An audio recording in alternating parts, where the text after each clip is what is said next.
Polemik bantuan 30 ton beras dari Uni Emirat Arab untuk korban banjir yang dikembalikan oleh Wali Kota Medan membuat Menteri Dalam Negeri Tito Karnavian memaparkan duduk perkaranya.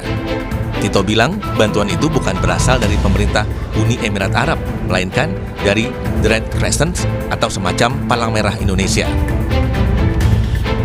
Dengan alasan belum ada peraturan jelas tentang mekanisme bantuan dari asing, Tito menyebut beras tersebut diserahkan ke Muhammadiyah Medical Center untuk dibagikan kepada korban banjir Medan. Ya, kemudian beras ini diserahkan kepada, atas kesepakatan, kemudian diserahkan kepada Muhammadiyah Medical Center. Dalam rangka bencana ini Muhammadiyah membuat suatu center untuk kemanusiaan di Medan, dan itu beras ini sekarang sudah ada di tangan Muhammadiyah, dan nanti Muhammadiyah yang akan membagikan kepada masyarakat. Sementara itu, Gubernur Sumatera Utara Bobi Nasution memastikan bantuan beras 30 ton dari Uni Emirat Arab tetap akan disalurkan kepada korban banjir di Kota Medan dan tidak dikembalikan ke negara asalnya. Kata Bobi, bantuan tersebut sudah diperiksa dan dipastikan bukan bantuan antar negara. Menurutnya, bantuan bencana dari negara lain harus diserahkan terlebih dahulu ke pemerintah pusat. Namun bantuan yang bersumber dari organisasi dapat diterima dan disalurkan. Untuk bantuan internasional yang bersifatnya negara ke negara, G2G, itu memang mekanismenya melalui pusat. Kami daerah hanya akan menerima yang disalurkan dari pemerintah pusat. Kalau dari NGO, kita diperbolehkan menerima, namun akan disalurkan melalui NGO yang mungkin yang ada di sini. Di sisi lain, Ketua DPP PDI Perjuangan Bidang Penanggulangan Bencana Tri Risma hari ini bilang bantuan untuk warga terdampak bencana di Sumatera harus disalurkan secepatnya tanpa harus memandang asal-muasal pemberi bantuan. Nah, karena itu secepatnya bantuan itu harus didorong gitu. Secepatnya siapapun yang memberikan bantuan itu kita tidak usah ini siapa dulu, ini siapa.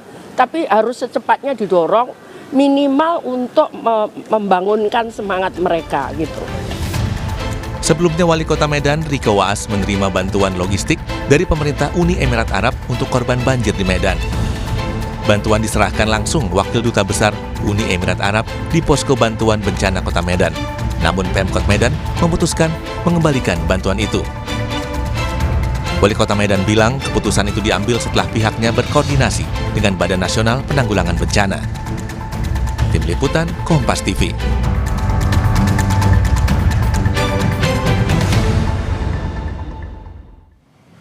Bantuan asing diperbolehkan namun dibatasi, yakni bantuan dari non-pemerintah negara lain. Lalu seperti apa mekanismenya? Kita akan tanyakan langsung kepada staf sus kantor staf Presiden KSP, Timothy Ivan Triono, melalui sambungan daring. Selamat pagi Mas Timothy. Selamat pagi Mas. Terima kasih sudah bergabung di Dialog Sapa Indonesia Pagi pada hari ini. Mas, kalau kita melihat benarkah, ini langsung to the point aja, benarkah bantuan asing tidak diperbolehkan diterima di Indonesia atau seperti apa aturannya? Ya, tentu kita juga harus bedakan terlebih dahulu ya antara bantuan asing yang diberikan oleh pemerintah dalam arti G2G dan juga bantuan asing yang diberikan oleh lembaga internasional itu. Nah, sebetulnya kalau untuk bantuan dari negara asing dalam arti pemerintahnya, memang kan kebijakan dari Bapak Presiden yang sudah berulang kali disampaikan oleh Pak Mensesnek, berulang kali disampaikan oleh Pak Menlu bahwa Indonesia saat ini masih sanggup untuk menangani bencana sehingga kami belum menerima bantuan dari negara asing ya. Tetapi pada prinsipnya begini, persoalan penerimaan bantuan asing ini kan diatur oleh 3 aturan ya, diatur oleh 3 dasar hukum. Pertama adalah Undang-Undang Nomor 24 Tahun 2007 tentang penanggulangan bencana, lalu ada PP Peraturan Pemerintah Nomor 23 Tahun 2008. Dan juga ada peraturan BNPB nomor 6 tahun 2018 yang mana di situ sudah dijelaskan dengan detail mekanismenya lalu juga prosesnya gitu ya. Pertama memang yang dipersyaratkan adalah harus ada pernyataan dari pemerintah pusat bahwa bencana itu adalah bencana nasional dan juga harus ada pernyataan dari pemerintah bahwa pemerintah pusat itu membuka bantuan asing. lalu baru dari para negara sahabat ini mengajukan usulan bantuannya apa, lalu dari usulan itu dikaji, dinilai oleh BNPB dan juga Kemenlu, lalu baru diverifikasi apakah bantuan tersebut sesuai dengan apa yang kita butuhkan. Nantinya bantuan itu memang diserahkan langsung ke posko nasional dan lalu posko nasional yang mendistribusikan di posko penanganan bencana di tingkat daerah. Pemerintah negara luar tidak boleh ataupun sama sekali tidak bisa diterima ya bantuannya, tetapi hanya lembaga internasional, begitu seperti maksudnya? Betul, selama ini pemerintah belum menerima bantuan dari pemerintah negara sahabat begitu. Tapi kalau lembaga internasional misalkan seperti yang terjadi di Medan itu, kan itu ternyata dari Red Crescent ya atau Bulan Sabit Merah semacam PMI-nya, yang mana itu adalah non-government organization.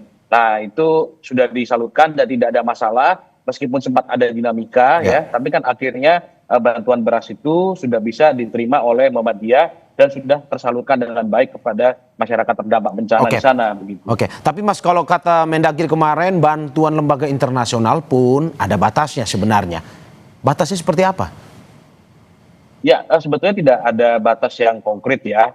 Memang dalam peraturan BNPB nomor 6 tahun 2018 itu ada 5 hal yang boleh diberikan oleh negara sahabat. Yang pertama adalah uang, bantuan uang. Yang kedua adalah bantuan logistik. Yang ketiga adalah bantuan peralatan, yang keempat itu bantuan personil, dan yang kelima adalah bantuan berupa satuan-satuan. Ya. Artinya hanya 5 hal ini yang boleh diterima oleh kita sebagai negara penerima. Ya. Bantuan uang ini pun nanti harus dikaji oleh BNPB terlebih dahulu, diverifikasi oleh BNPB bersama Kementerian Luar Negeri dan juga Kementerian Keuangan. Lalu bantuan logistik pun juga harus ditinjau dulu oleh pemerintah apakah bantuan logistik tersebut sudah sesuai dengan yang dibutuhkan oleh negara. Ambil contoh misalkan bantuan obat-obatan. Di dalam peraturan itu dipersyaratkan bahwa obat-obatan dari negara sahabat yang akan diberikan kepada Indonesia itu expired date-nya itu sekurang-kurangnya minimal 2 tahun. Sejak 2025, artinya expired date 2027 lah yang bisa diterima di Indonesia. Jadi ada limitasi seperti itu, bukan berarti kita membatasi negara sahabat, oh kamu nggak boleh nyumbang ini, itu bukan. Tetapi memang ada aturan dasar hukumnya yang mana hanya 5 hal yang diperbolehkan diterima oleh Indonesia, dan tentu ada ketentuan-ketentuan teknis dan ketentuan-ketentuan detail lainnya yang menjadi dasar atau acuan bagi BNPB dalam menetapkan itu. Tetapi sekali lagi, pemerintah Indonesia sudah berulang kali ditegaskan oleh Bapak Presiden bahwa kita saat ini sedang bekerja sangat keras dan kita masih mampu menangani penanganan bencana. Begitu. Berarti Anda mau bilang bahwa kalau misalkan pemerintah negara lain memberikan bantuan tanpa diketahui oleh pemerintah Indonesia, bantuan itu akan dipulangkan ya? Maksudnya seperti itu? Kalau misalkan bantuannya dari pemerintah negara sahabat, tentu ini akan dikomunikasikan dengan perwakilan diplomatik mereka di Indonesia. Lalu juga Kemenlu melalui perwakilan Indonesia di negara sahabat juga akan dikomunikasikan terlebih dahulu. Pada prinsipnya memang untuk bantuan dari pemerintah negara sahabat, Indonesia belum menerima. Demikian, Mas. Mas, kalau kita lihat lembaga internasional kemarin dibantu terus penyaluran bantuan tersebut pada akhirnya melalui lembaga di Indonesia, salah satunya Muhammadiyah. Apakah memang tidak bisa misalkan dari lembaga internasional langsung ke pemerintah secara langsung seperti itu atau bagaimana?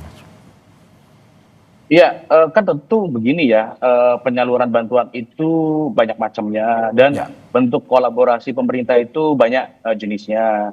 Misalkan bantuan itu diberikan kepada Muhammadiyah, tetapi ketika hendak menyalurkan itu pasti kan organisasi Muhammadiyah membutuhkan data dari pemerintah. Mana nih daerah-daerah atau warga yang membutuhkan bantuan. Itu salah satu bentuk kolaborasi yang paling minim ya. Lalu tentu juga untuk penyalurannya butuh pengawalan dari aparat TNI Polri ya. Ini salah satu bentuk kolaborasi juga.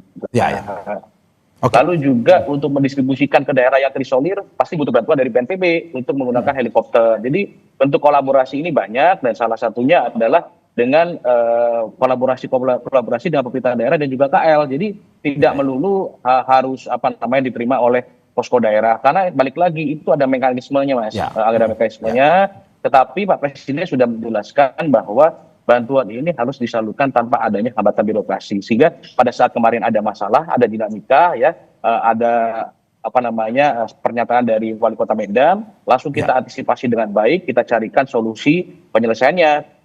Agar bantuan yang sudah ada di Indonesia ini bisa segera diberikan kepada yang berhak begitu. Oke.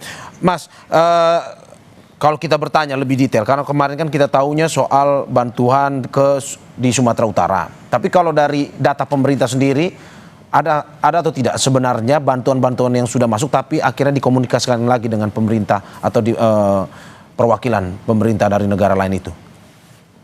Kalau hal detailnya tentu saya harus cek lagi ya, lebih dalam. Tetapi pada prinsipnya kan Sumatera Utara ini menjadi contoh ya bahwa bantuan dari lembaga internasional itu juga bisa disalurkan tentu dengan mekanisme khusus, tentu dengan komunikasi yang intens. Ya. Artinya apa? Jangan sampai lembaga internasional ini juga mendapati hambatan birokrasi. Jangan sampai niatnya membantu malah kita repotkan kan begitu. Itu komitmen sudah jelas. Tetapi pada prinsipnya begini, semua bantuan ini tetap harus dimonitor, tetap harus dikanalisasi ya, supaya tidak terjadi peristiwa yang tidak kita inginkan. Misalnya nanti bantuannya tidak tepat sasaran. Lalu yang kedua mungkin nanti ada peristiwa rebutan ya di masyarakat. Lalu juga nanti tentu ada peristiwa mungkin bantuannya diberikan sudah expired atau apa. Nah itu kan perlunya dari pemerintah untuk melakukan monitoring dan juga verifikasi gitu. Oke. Dan kita harapkan memang pemerintah dalam rangka mempercepat pembangunan infrastruktur, pemberian bantuan akan lebih optimal lagi ya Mas ya, untuk nantinya bisa diterima oleh masyarakat yang menjadi korban. Tentu itu menjadi prioritas Bapak Presiden. Ya, oke. Terima kasih Staf Sus Kantor Staf Presiden KSP Timothy Ivan Triyono atas apa yang disampaikan. Semoga ini bisa memberikan masukan dan juga titik terang bagi pemberian bantuan terutama kepada mereka korban bencana. Sekali lagi terima kasih Mas Timothy, sehat-sehat selalu Mas. Terima kasih.